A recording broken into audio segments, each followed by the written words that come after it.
Welcome, everyone, to the Joy Hour podcast. Today, I am in the studio with a good friend of mine and excited about today's sharing that we're going to have, the conversation we're going to have. Larry Snyder. He has quite a few things going on, and I'm just going to go through here. He's a dedicated philanthropist, an author, two books already, another one on the way, and 25 years in organizing and hosting impactful events for domestic and international causes, particularly in honor of his late mother. As a Starbucks community champion, he takes pride in supporting small children worldwide. Uh, his books include 10 Years in Tuscany, and the one that I read this morning, Which One Am I? 12 Extraordinary People Like You. What a phenomenal book that challenges me, and so excited to share Larry's story today. There's another book that's coming out next year, and it's Shared Humanity, How Two People Change the World. And again, Larry in the studio here, so excited to dive into conversation with you. Thank you for being here today. Thank you, Tom. I am too. I'm looking forward to this conversation. And as we had a chance to talk prior, I think you and I are made of some pretty similar fabric. So I agree. mhm. Thank you. Thank you. And Yeah, I know I heard you speak at an event recently, and it did touch my heart. I'm sure we're going to talk about it today, but uh, our heritage, things we've learned yes, from our parents, and things we strive to repeat and maybe even enhance in the next generations. And so I just open it up to you and get started on conversation here. Thank you. sure. Well, as I've gotten to know you a little bit, I realized that, again, we're made of similar fabric, and that's partly because we are both greatly blessed with a family history. And the family history is the example that we follow. And I say that I am blessed because I know not everyone is. And so I serve others out of that lens of how grateful I am to have had a stable upbringing, family, mother and father at home. My mother and father both ran respective small businesses. And so between myself and five sisters, no one should have five sisters, but I do. We were kind of the labor force from the get-go. And my father was in the home furnishings industry with we did the market development for the Lazy Boy Company. Hmm. And my grandfather had a family furniture store in Berrien. And then my mother ran preschools and daycare centers in some of the toughest parts of Seattle. And that's really where I learned a lot about our contribution to serving community. Uh, these, again, they were in very tough spots. Holly Park in particular, not the new Holly Park, but the old Holly Park where crack cocaine was introduced to Seattle and just decimated a community. So my mother became the safety net for many, many families, and that's how I got my two youngest sisters. If you remember that part of the story, these two kids were dropped off at the school, and at 6:15, there's no mom. No one was there to pick them up, and so my mom had to make this decision about what to do: take them to the Seattle Police Department or bring them home. And again, this was in the uh, early 1970s, and she decided to bring them home for one night, and they slept on the couch in our family home. And my mom and dad sat down after everybody was asleep, and my dad made it pretty clear that we got enough kids in this house. We can't take two more. So it was decided that at the whatever happened the next day, those two kids would be surrendered to the public welfare system. And so next day, same thing, no mom. And again, my mother had to make a crucial decision because think about the path those kids were already on. If my mom turned those kids over to the public welfare system, we know that their life, which was not on a good trajectory, would be even on a worse one. Hmm. So she had to make a choice. She loaded them up in that brown van and got in the middle of the intersection. If she turned left, take them to Seattle, again, make it someone else's problem. Turn right, bring them home, beg for her outrageous compassion to my father. And that's what she did. Those two kids, Anna and Mary, which became my fourth and fifth sister, were part of our family for 12 years. Wow. So what I learned at an early age, I was about 10 years old at the time, was that my mother was extraordinary. and that's really, again, the lens that I see life through now, in terms of my passion to serve others is, that I was given this example to follow. And so today, I get out of bed every day to honor my mother Mhm. and my father and my grandfather, but specifically, I am responsible for those that need it, both at home and who I see out in the community. And I try to honor my mother's life every day that way. That's so amazing and so the right thing to do. And what a big decision for your mom and your father to I'm sure at some point he dove right in and said, "Let's do this," right? The first few days or first few weeks were probably still like, "What are we doing?" But to be a part of somebody else's life, what a amazing story to share. Thank you. Well, also to think about the gift of humanity for him as a man. Mhm. If he was to be the father that he became, right, to us, he had to make some sacrifices and decisions that were well outside the possibilities of his own mind. Mhm. And those possibilities are brought to us by other people, right? They're not things that come to us just born in our own head. And like you, with the Joy Hour, you made a decision connectivity wise to bring people together. Right. And that one decision alone has changed your life in such a meaningful way. But again, think about the people that you have brought together. What were they going through before the Joy Hour? Mhm. I guess we could probably guess. And again, like Anna and Mary, Mhm. you help bring people together and give them a reason not only to connect but to gather. Mhm. Gathering on your phone is Yep. not the same as gathering at a foosball table or a pool table or in a bouncy house Mhm. or just sitting down and having a, a, a soft drink with someone that you've never met before. Mhm. It takes a catalyst like yourself, and I'm proud of you for doing that because these are the things that our society needs right now. They've needed it for a long time, but you have made the decision. You are an actionable member of the community, and for that, I'm very grateful to know you.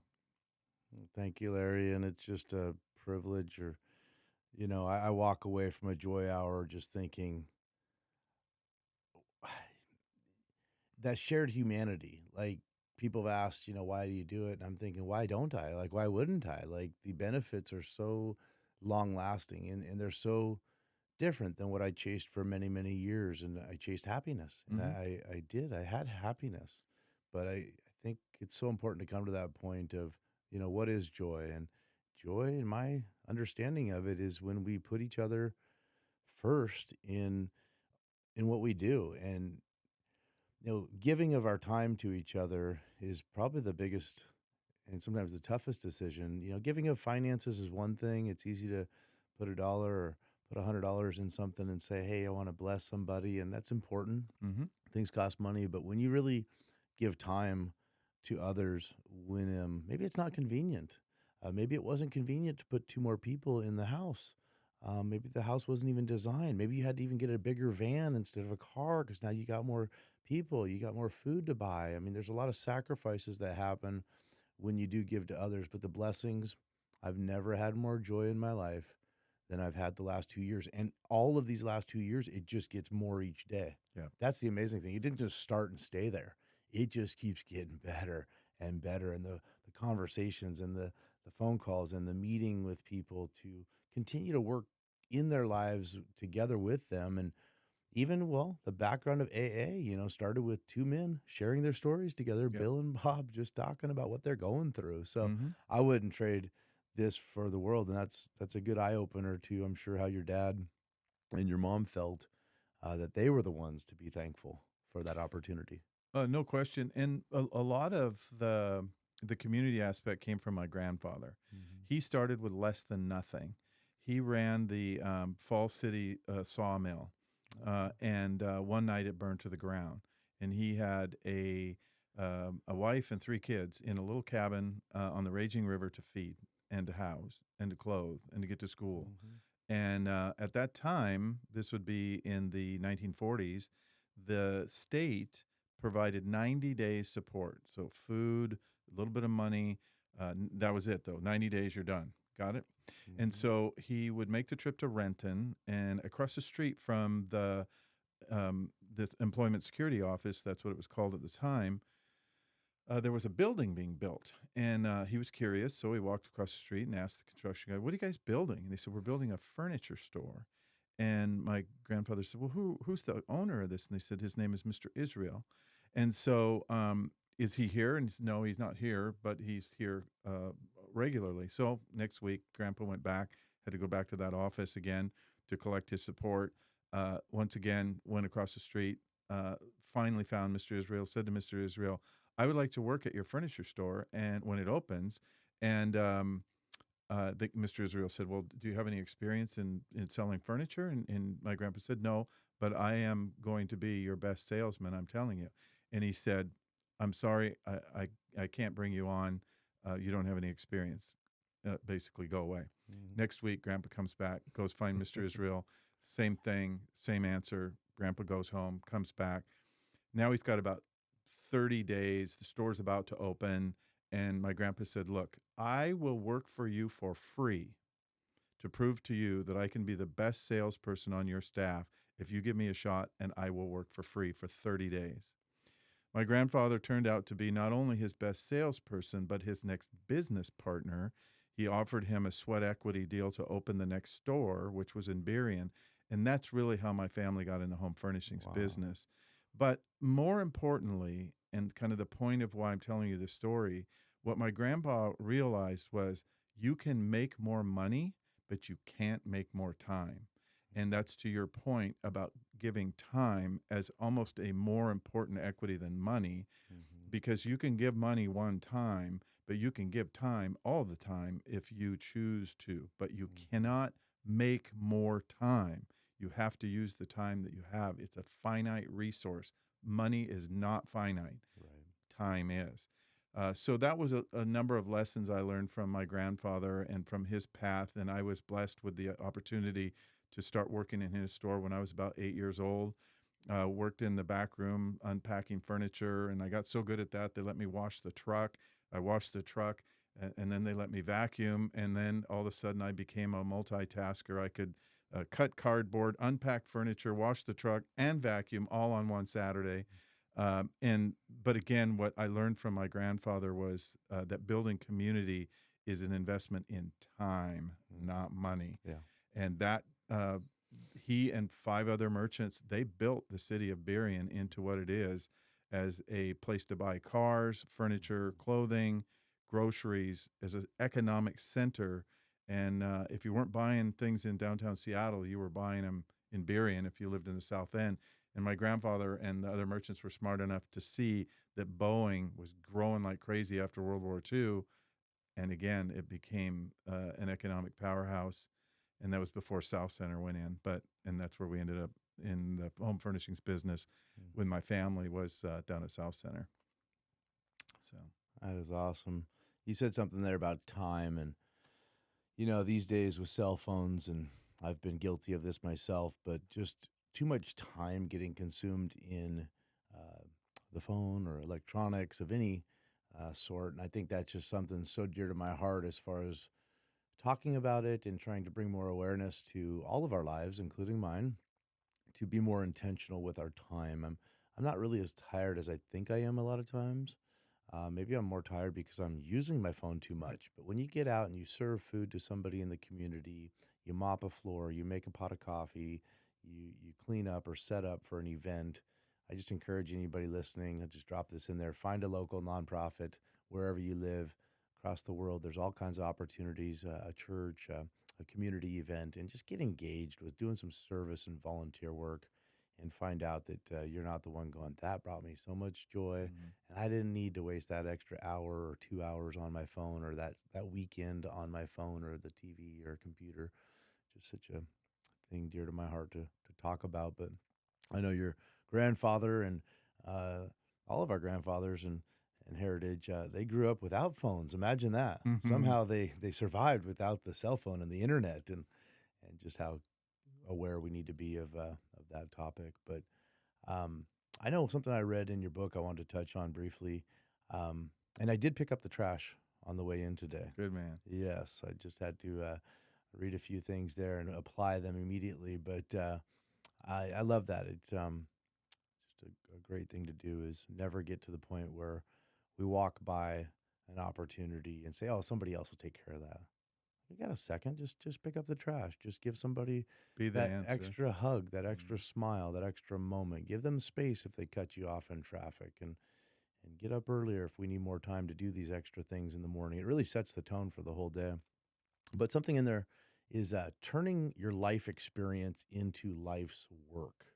Can you touch on that? Sure. Well, I have been again, just incredibly grateful to have all these examples shown to me. I grew up again in the home furnishings business. My family was with Lazy Boy. My grandfather was one of the first Lazy Boy independent dealers.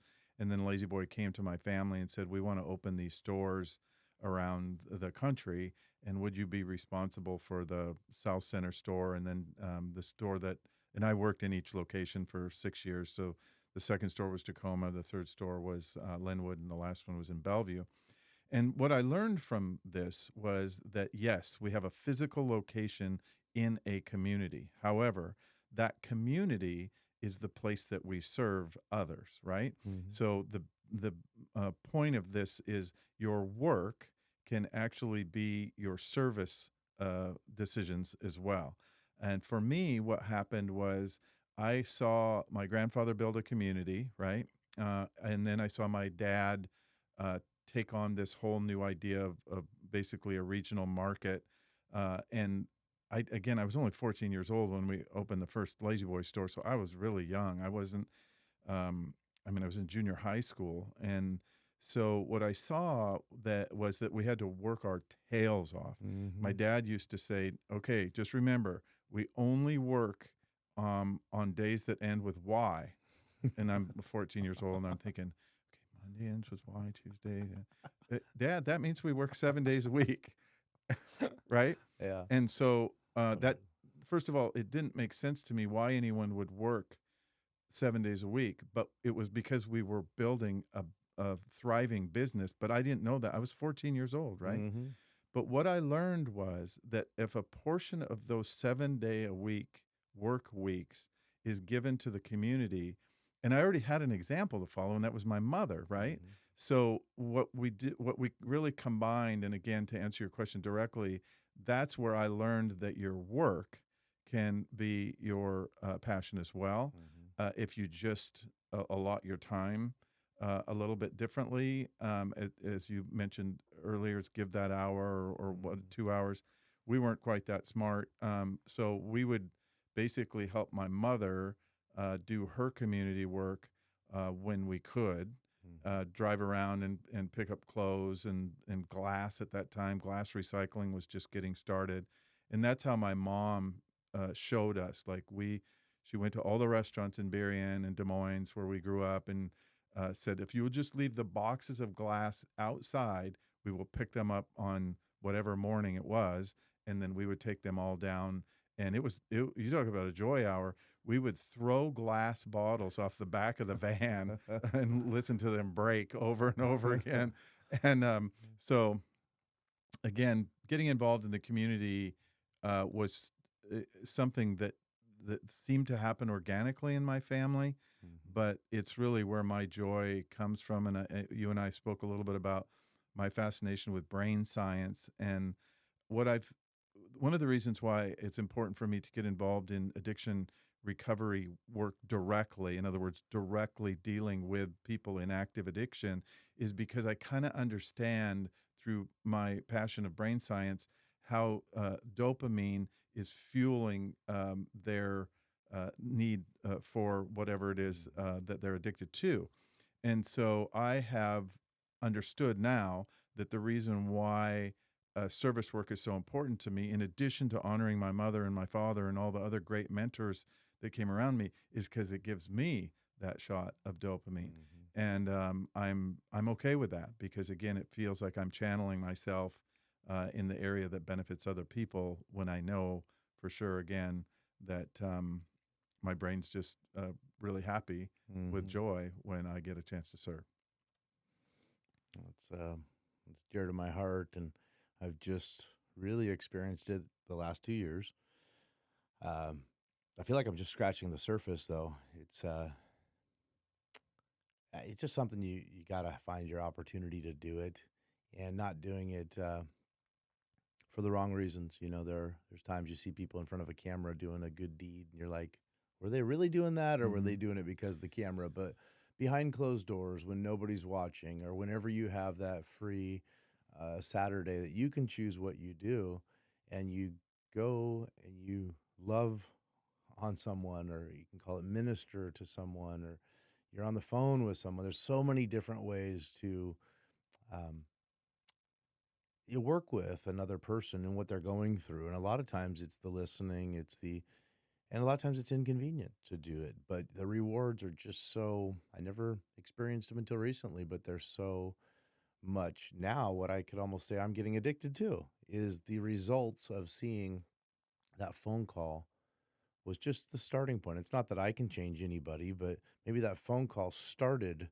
the desire in that person to make the changes they need and then to watch. And a year later, maybe they're, a better father, a better husband, a better business person, whatever areas of life that they were wanting to be, but they felt stuck or locked in. And a conversation and some time with another person gave them that hope. Yeah. And that's what I think we're really sharing is these are some of the tools and the ways that you can find joy, that you can find hope, and it's actually pretty simple. And a lot of times it's free. It's free with monetary, but with time, Yeah. giving of your time to somebody else that can't return it, and you wouldn't allow them to return it.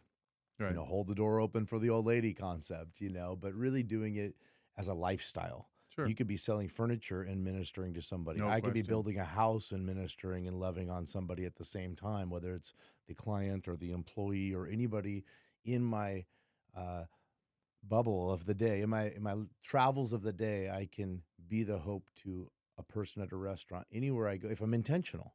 Right. But if I'm staring at my phone and I'm caught up in my own world all the time and I never really make eye contact with anybody, it's hard to get outside of myself and do that. So find opportunities to do service work and Mhm. volunteer work. It's such a big part of the joy journey.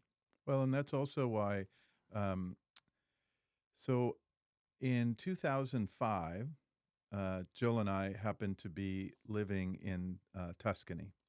And that's another story for another day. But when we came back, basically were going to go back to life as usual. She was going to go back into doing analyst work in the technology space, and I was going to go back into philanthropy and fundraising. And all of a sudden, she called me into the bathroom, and on the kitchen counter, or excuse me, the bathroom counter was a pregnancy test. Mhm. And lo and behold, that last couple bottles of Chianti before we left Italy uh, provided apparently a very fertile setting, and we had made a child. And so one of the things that we needed to do was immediately was upgrade our healthcare insurance. And so I began thinking, where is the best healthcare available if I had to go to work for a company for the least number of hours? And would also provide me with the most exposure in terms of new people, new friends, new people to meet. And it turned out that while we were living in Italy, I found Howard Schultz's first book, which is called Pour Your Heart Into It. And I read that book. I started reading it, and I read it in 2 days. Mhm. And the reason why is because I saw that number one, this company could provide comprehensive health care, paid vacation, all of the things that you wish you could provide your Mhm. employees, right? For 20 hours a week. All right. So my joy hour, the reason why I'm bringing this up, my joy hour is Monday, Tuesday, and Wednesday from 5 a.m. to noon. And it's been that way for almost 19 years. And so now I'm what's called a Starbucks community champion, which means that I own the relationship between the food banks and the shelters in Mercer Island and Bellevue. And also, I get a chance to make sure they have enough coffee when we have too much food, when we have too many cups, any of that kind of thing. I get the joy of putting it in my car and taking over there. But one of the things that you said was intentional. Mm-hmm. And so I show up at the store at 5 o'clock in the morning on Monday, Tuesday, Wednesday, help get things open. And I am greatly intentionalized in every conversation that I try to have because I am there on behalf of Starbucks as a paid employee. However, the chances that I have had in the last 19 years to make life better for other people has been unlimited. And that's anything from, somebody's obviously not feeling good that day, um, to someone's on their way to a chemo treatment, to maybe say goodbye to a parent, to, I mean, the amount of joy possibilities that are put in front of me Monday, Tuesday, Wednesday from 5 a.m. to noon are unlimited. And so this intentional blessing of others is where my, immense amount of joy comes from on a weekly basis. And so I've got about probably about 2 more years, maybe 2.5 years, um, before I don't need to be on the Starbucks payroll for healthcare insurance any longer. But I will miss that very much. However, getting up at 3 o'clock in the morning, 30 in the morning, excuse me, Monday, Tuesday, Wednesday, does seem to get old as I get older. So anyway. The thousands of people that you've met through those years. Yeah. People make fun of me because I have 5,000 friends on Facebook. At least 4,000 of them are people I've met through Starbucks. Wow. But being intentional. Being totally intentional about the relationship, but also being totally intentional about keeping my eyes wide open for opportunities of people that I need to give just a little lift to. And sometimes that little lift is at 6 o'clock in the morning when they don't want to lift. They just want to grab their coffee and go. But through just a basic question like, what are you up to today? And they tell me, and again, that brings me another opportunity to lift people, which the joy goes to the giver. I think we've established that, haven't we? Yes, yeah. And I was told that by a really special friend named Heather Taninga, who hopefully you'll read her story in Which One Am I as well. She taught me a lot about giving and what the benefits of it, but also how it can be a full-time job, really. Yeah. So, well, you could have got that job at Starbucks for the healthcare reasons and just punched a clock and had a job. But you jumped into that opportunity with a whole. That's the reason. That's why you're there. That's why I think we have work in the first place. If we didn't have to work, we all sat at home. Like, how are we going to be a community? Like, we need workplace environments to connect with each other, and connection versus isolation, and having that time to connect. A saying that came to mind, so I don't forget here. Man, Mike Flood, the community I love outreach Mike. director, yes, of the Seahawks, phenomenal man. We have sat in my office and talked and cried, and he reminds me a lot of my father, who's up there now.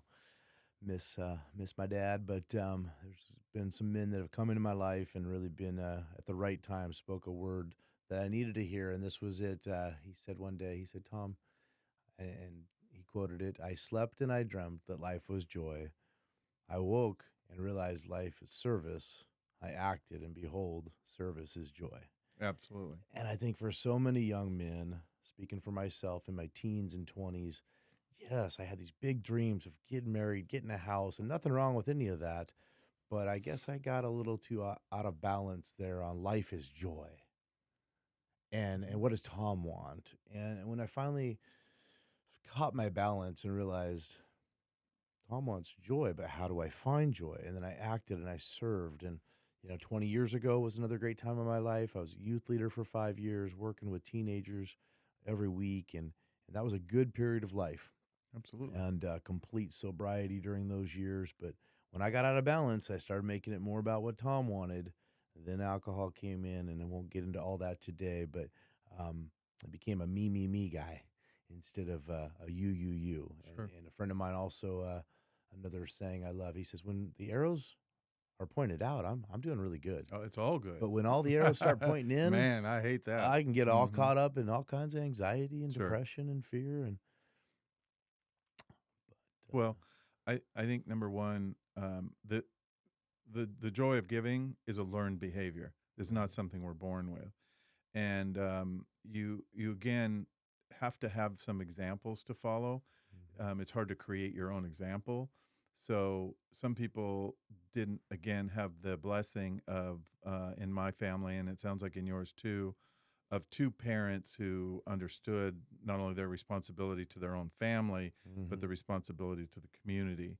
And I am forever grateful for those lessons because, again, those are the people I get out of bed every morning to honor. However, I think part of my responsibility is to find those others that didn't have this example and be the example for them. Yeah. I didn't. This is not.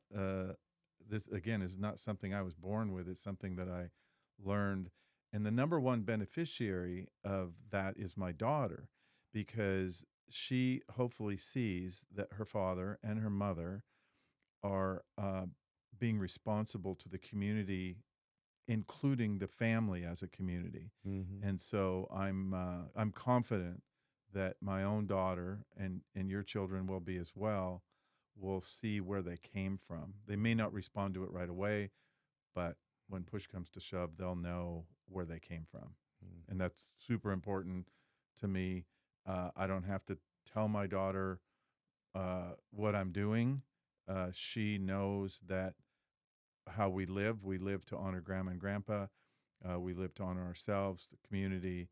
That's how we live. And she surprises me on a regular basis by also serving in a capacity that makes me super proud of her as well. Mhm. So our kids are huge. Yeah.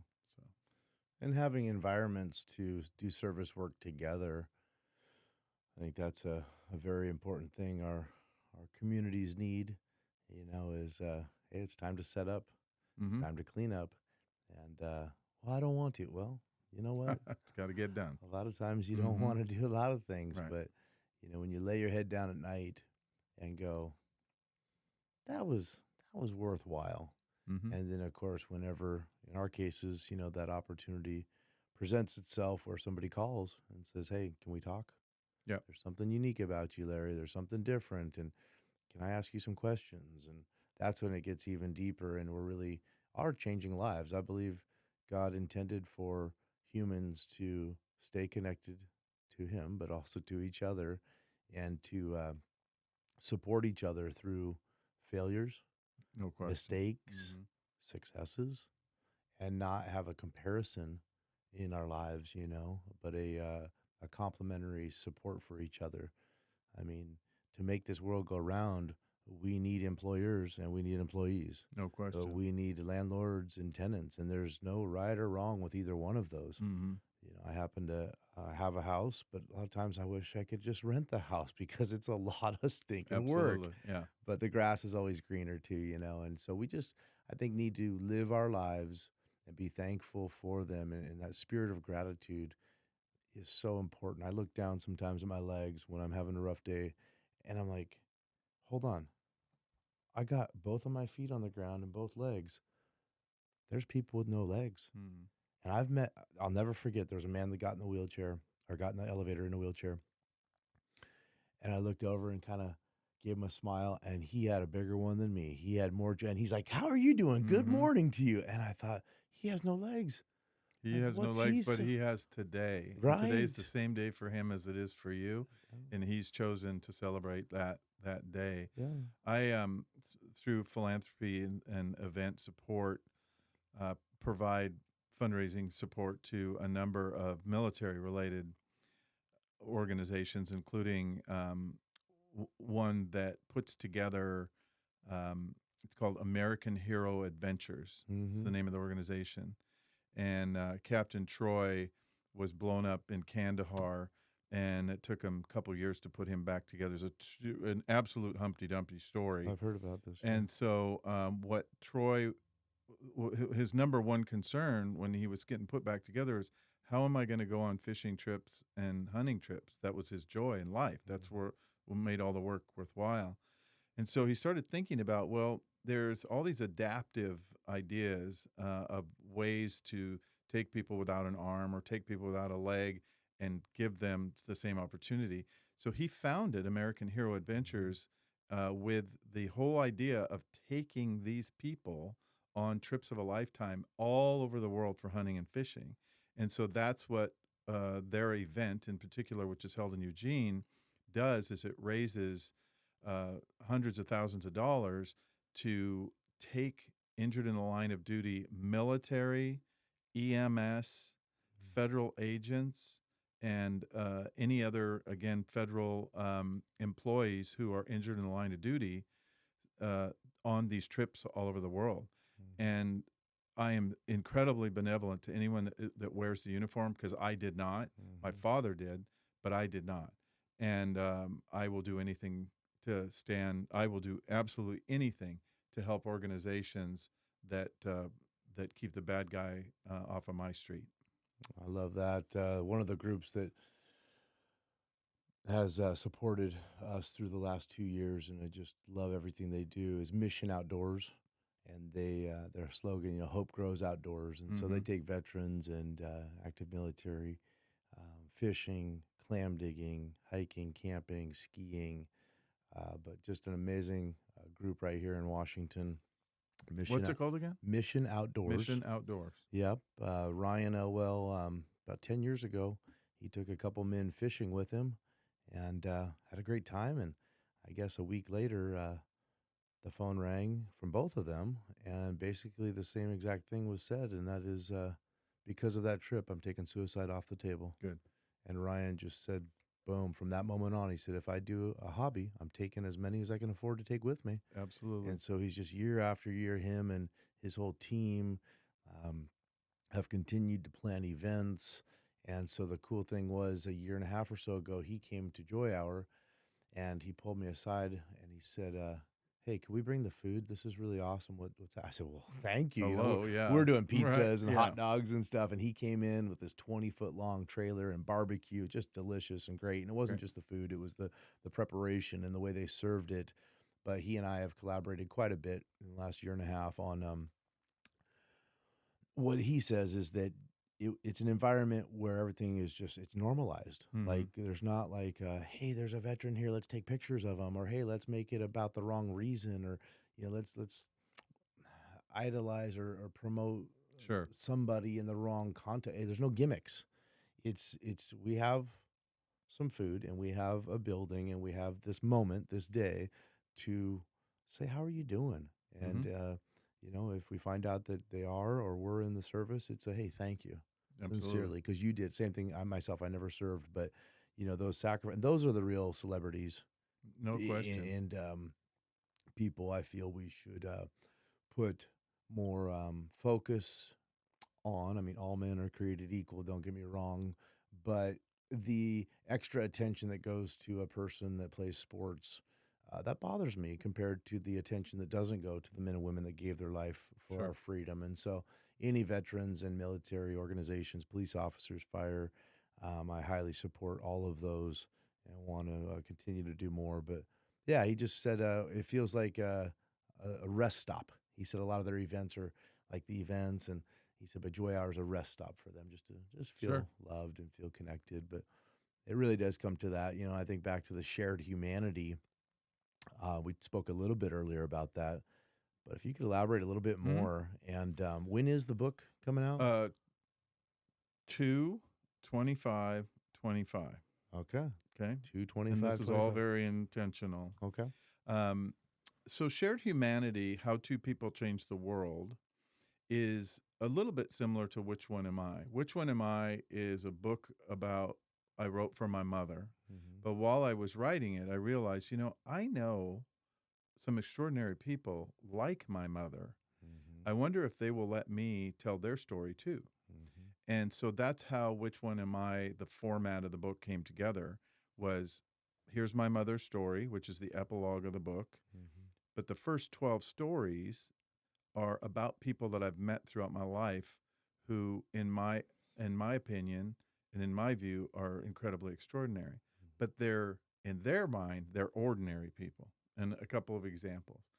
My daughter's music teacher. This man, Mr. Wayne, has taught children how to play the piano for 40 years. How many kids has that man allowed the joy of music to infect? Right. How many you think? He's got 20 people. 40 years. He's got 20 kids in a class. He teaches six classes a week, plus private, and he's been doing it for 40 years. The man is completely extraordinary in my mind, and here's why. Tens of thousands. What joy does music bring to you, Tom? A lot of time, peace is the first word, I think. Yep. Emotion, right, in a good way. Yeah. Of course, yeah. Somebody had to teach that person how to play that music, Right. and that was Mr. Wayne. So he is an extraordinary person, but again, my mother's life was all about teaching kids how to read, right? So if my mom and my sisters were in business for 35 years and they had 100 at least kids under their care every year, at least 200 in some instances, how many kids did my mother and her staff teach how many of those kids learned how to read? Do you see what I mean? Yeah. This is extraordinary stuff Right. to me. So which one am I as 12 people, extraordinary people like you? Because I look out in the world and I see extraordinary people everywhere I go, everywhere. Some unique thing about you makes you extraordinary, whatever it is. And Right. there is something. I will find something to get you to agree that that is extraordinary about you. You have many things, Tom, that are very extraordinary about you. It's what brought us together, right? Your extraordinary path. Yeah. So that was a joy not only to write that book, but to be out speaking about it and to help people understand that you're truly extraordinary. You are unique. You are different. God made you the way that you are for a reason, not because he needed more people on this earth, but because he needed a reason for Tom to have this life experience and bring the joy hour and bring people together. And so the people that come to your joy hour, they're extraordinary people because they answered the call to be there, right? So anyway, this next book is called Shared Humanity, How Two People Changed the World. And it's about 15 pairs of people that I have met throughout my life that probably shouldn't have met, but did, found a common purpose, and changed the world. And I'll give you an example. So I met a kid named Amir and a kid named Loom. Amir was a refugee kid from Iraq that basically got displaced during the beginnings of Desert Storm. And Loom is a kid from Addis Ababa, Ethiopia, who became a refugee kid as well. Loom came to America as a very young kid, and once he was of working age, and he lied to be, he told them that he was 15 and he was really 12, and he wanted to be a dishwasher in this restaurant. And he not only was a great dishwasher, but then they put him in the kitchen, the prep, and then he became the chef, and then he bought out the owner. Right. Got it? Yeah. Loom and Amir owns a number of nightclubs in Seattle and does the nightclub thing, which is cool. But during Thanksgiving and other times of the year when the club is not, during the day not being used, he allows us and other nonprofits to come in and set up these giant feedings for Thanksgiving.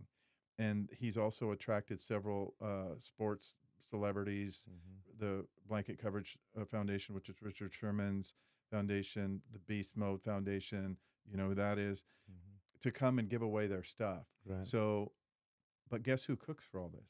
Loom. Got it? These two guys should have never met, right?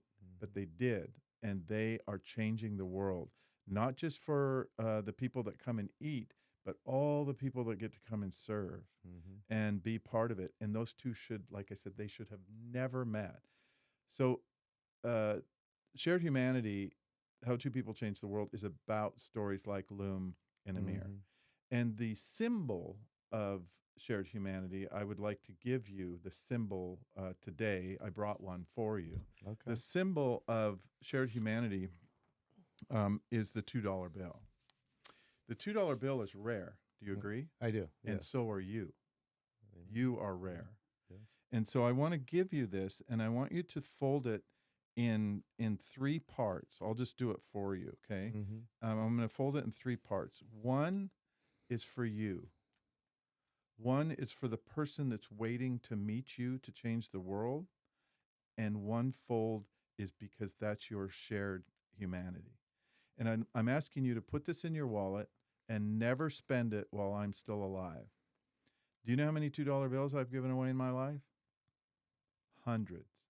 Because I want people to understand that everything good in life is not coming from you. It's coming from you and someone else that have joined a common mission. And so shared humanity, how 2 people change the world, is about that, finding that other person, putting that path together. And I'm pretty sure that you were not the only one that started the Joy Hour. There are a lot of people helping you. Mm-hmm. Is that true? Yes, absolutely. And that list is growing. Mm-hmm. But again, it most likely started with 2 people that said, let's do this. What a great idea. Mm-hmm. And then it went to 4 people and then 6 people. And goodness only knows how many people it takes now. So I want you to have that. I want you to put that in your wallet. Always remember that it's you and someone else that will change the world, not just you. Thank you. You're welcome. I'm going to show you a picture after this, but I wonder if there's even a chance if you met my dad at some point, because he always brought home $2 bills, and could just be. I don't think there are any coincidences, Tom. But I think that there is shared humanity wherever we go, and we're having that moment now. Your father and my father, from what you've told me about your father, 2 of a kind. Absolutely 2 of a kind. They loved the day that was given to them. They used it like nothing else, right? They used the day that was given to them. They loved their wives incredibly. They showed us an example of what it's like to be a good spouse. Mm-hmm. If all we did was just follow their example, life would be good. And maybe that's what, again, that's why I'm on your path and you're on my path now, is for us to remember for what's important, but also to remember the examples that we've been shown, that if we just follow that, Mm-hmm. life would be good. But both of us have had our own chapters to write, and Yeah. that's important. But when the book is finished, it turns out that we didn't write every chapter in the book. Mm-hmm. Yeah. Most likely the introduction, so to speak, was written by one of our parents. So my dad and your dad, they got to be up there in heaven, probably doing something good for others, Yeah. and making sure that everybody was happy. The book that I have yet to write, but I'll go ahead and share the title. Yep. It's Tell Me About Yourself, Mm-hmm. I love it. because I really care, and it's in honor of him. Yep. So he would meet people every day, everywhere. I'm like, why are you talking to everybody, Dad? Like, stop. This is And yet he just made so many connections. I will keep this forever. Mhm. Thank you, Larry. Very precious.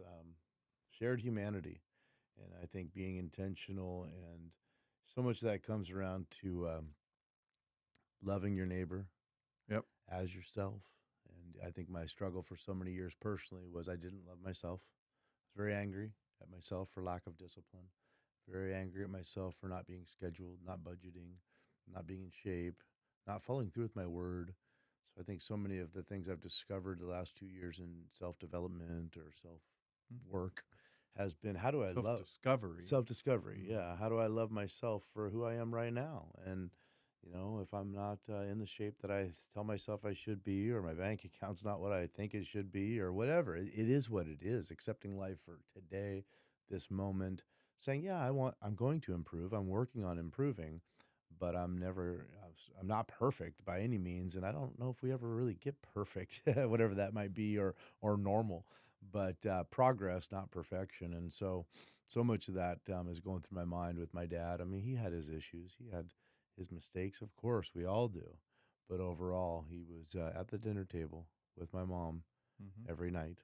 We never had a TV in the home. He was engaged. If we're talking, we're talking. Sure. And if the phone rang, he didn't even grab it. It was we're talking. I'll get that voicemail later. That's why Hmm. we have voicemail Right. instead of like we're texting and talking and texting and talking. You know, he didn't fall into that trap. At least that's what I remember. I'm sure he would say he had his faults, and we all say that. But we need to just continue to have these conversations and challenge each other to love each other. But if you're having struggles with that, like I did, and still sometimes do, it's because I'm in a moment of not loving myself and saying this is who I am, Sure.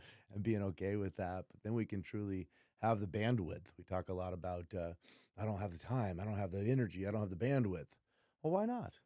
I mean, our heritage years and years ago, they were working farms, 7 days a week, furniture Hmm. 7 days a week, and 12-hour days, and still going and doing community events, or still going to a church, or still giving back to other people. And, but maybe they slept less. Maybe they were on their phone less because they didn't I, have them. I think they just use time differently Use and time, probably yeah. better. Yeah. I think when, because I've thought about that. Hmm. What going back to my grandpa's story, how did he build this community and build a business at the same time? And what it was that yes, he showed up early for work and closed the store late, yes, but it was during the day, during the work day, that he put in time for community building, and even if it's an hour here and an hour there, Hmm. they were able to create things that benefited the community because they were doing it together. Right. That's probably also part of the answer to the question is the shared humanity experience was so strong back then because everyone was building community, Hmm. right? They were building something that was lasting, but they Hmm. were doing it together. Yeah. Well, when you do stuff together, it takes less time. Hmm. Do you know what I Yeah. mean? It's why people had 5, 6 kids that were running a farm, is because they couldn't do it by themselves, obviously. And again, I think that's part of the answer to the question. Yes, the phone is definitely a distraction. But I also think that the phone can be used for I know. purpose. I Yeah. see some automation tools now that sometimes I wish I was 20 years younger so that I could deep dive into those kind of technology automations. But that's what my daughter's for. Yeah. You know what I mean? Just tell me how to do it or show me how to do it. But don't teach me how to do it because I probably don't have enough bandwidth in my head, and I just think it's there's just so many good tools out there Yeah. that can help you utilize your time differently, not better, because again, that's up to you. One other quick thing I want to mention is about pills. Hmm. People take a lot of pills, right? Hmm. And the medicine is a way to solve problems, right? And I'm not talking about addiction. I'm talking Hmm. about pharmaceutical drugs that are prescribed to us. But there's one pill that everyone gets without a prescription. And if you take this pill on a regular basis, it will remind you of how disappointing life can be. Do you know what that pill is? You don't even need water to take it. There's only one. It starts with an R. It's regret. Mm. The reason why people, in my opinion, don't like themselves as you described it, as you said it, Hmm. is because they take that pill. Wow. If you stop taking the pill of regret Hmm. and start taking the pill of possibility, every day will matter more. And remember what I said earlier Yeah. was the that time is worth more than money, right? You have time and you can always make more money, but you can't make more time. Hmm. That's just the way it is and the way it will always be. So if you take the pill of possibility instead of the pill of regret, I believe that your not only will you have more satisfaction in your life, but again, you're taking a pill that's called possibility. So Wow. I had to write that down.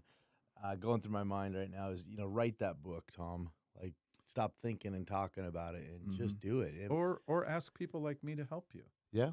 It, I love writing. asking And I'm for not gonna help write is, the words for yep. you, but I might be able to write a framework that you just write into. Mm, Um, Writing has been, we talked a little bit about this earlier. I really wanted to chart my own course in life because I was born into a family business. mm-hmm. And based on mentorship and organizations like DECA in high school and DECA in college, I was just given all these, real great possibilities. But what could I do? What could I create? Mm-hmm. And so, but I had a lot of guilt around that. If I leave the family furniture business, I'm breaking the chain, right? There's nobody behind me. I didn't have any children. So I struggled with that for a while. Mm-hmm. And then one day I said to my dad, look, I'd like to do something else with my life. I was 35 years old and I'd already been in the furniture business for 25 years, right? Yeah. Start when you're 8. Yeah. Yeah. Uh, and he said, look, I was born into this business too. If you have goals and you have ambitions, you are wasting your time staying in the furniture business. And man, when I heard that, that was a permission slip. Do you understand what I'm saying? Mm-hmm. And so I went in the back office and I took out a 3x5 card and put it in the typewriter and I typed out 10 goals, the things I'd been thinking about for years. I'd been thinking about them. One of them was to be the best writer I could be. Mm-hmm. One of them was to be the best speaker I could be. Mm-hmm. One of them was to thank God for every day and live in the value of every day. One of them was to be resourceful. I want you to use me as a resource. Mm-hmm. Okay. Mm-hmm. One of them is to be money wise, to understand, to use the 20 rule, my grandpa called it. And that is that the first 20%, not the last, Mm-hmm. the first 20% of every dollar you earn belongs to your future. Not the last 20%, Mm-hmm. the first 20%. And then other goals around family togetherness. Mm-hmm. That is that's my lens. Every opportunity that's put in front of me either fits in it or it doesn't. And if it doesn't, I will be resourceful and find you the resource to get that done. But everything that I do fits in that. That was March 19th, 1988. And I still have that 3x5. It's really brown and really, Mm-hmm. I mean, you can hardly read it because it was typed, right? Uh-huh. But I have that right by my desk. It's hanging almost in front of my monitor. I can't unsee it. And so I will help you. I will be the best writer I can be on your behalf. This is amazing. This whole day has just been a God thing as far as us meeting. And thank you, Larry. I definitely have learned the best things in my life have been when I've asked for help, No and question. I am asking for help. And for those of you listening to this, continue to speak your truth or your dreams.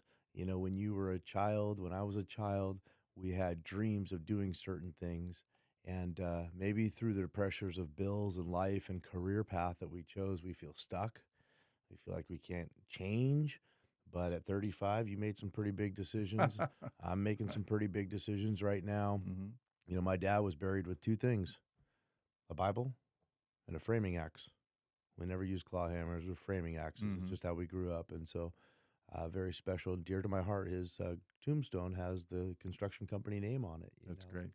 I'm the Tom the Builder, and not to say I won't always seize opportunities to swing a hammer, but as I go through these transitional times, I need men in my life to speak these things. I don't want to have regrets. I want to jump into those possibilities. And if you're listening, I encourage you to do that. Just continue to share and find those people that speak hope and life into it. You want to be an artist, be an artist. You want to be a musician, be a musician. Life goes by quick, and you don't want to be in that constant state of regret. Like, I'm supposed to be this, but I'm not. Well, go try. You fall down, you get up. You go bankrupt, you get up. You lose it all, get up. I mean, over and over again.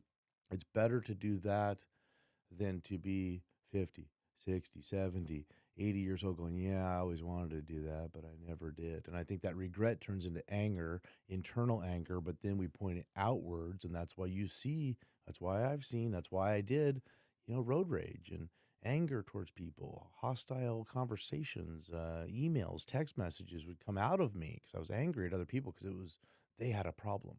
And ultimately, it was probably I was dealing with a lot of regrets on I wasn't the man that I had told myself when I was 10 and 15 and 20 years old. I told myself I was going to be X, Y, and Z. And then I lost sight of that. So I think this has been beautiful to bring it into that pill. I don't want to take the pill of regret. I'm not going to take it. Do you know when most people take that pill? When they open their eyes in the morning. Mm-hmm. They take that regret pill. Just start the day out with it. Huh. But there's so many really important things that we've talked about today. But it really does start with what happens when you open your eyes in the morning and how you recognize what a gift a day is. I think I mentioned earlier that I can't remember if it was my dad or my grandpa said that if you don't think every day matters, try skipping one. Right. Yeah. And someday when we have another a chance to talk farther, I'll tell you a little bit about what my grandfather did with his life.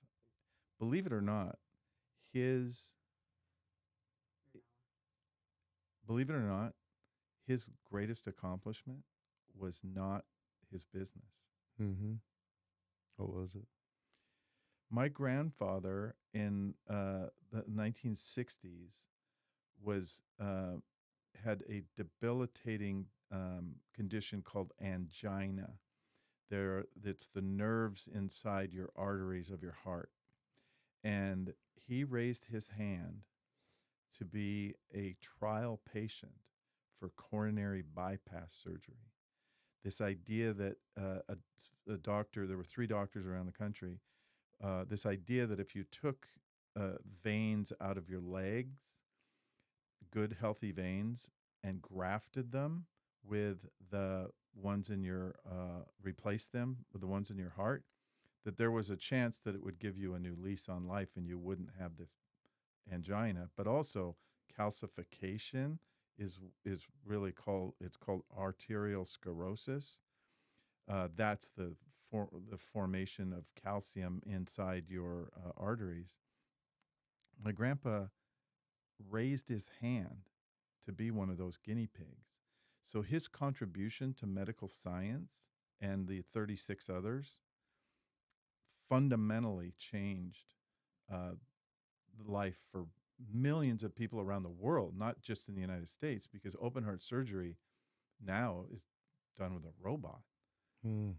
So these are the examples, Tom, that I follow. Yeah. These are the gifts that I was given. And I can't imagine, a better example than the ones that my family members and others in the community have given me to follow. So that's where I come from. And you've put them into action. We're going to have to do another one of these for sake of time. But as we close out, just the thing keeps coming back is hope. I'm a hope dealer. Yeah. And I see it, in the way you communicate, in the way that you love on total strangers the first time you meet them. When I first met you, big room, 100 and something people, you were the speaker.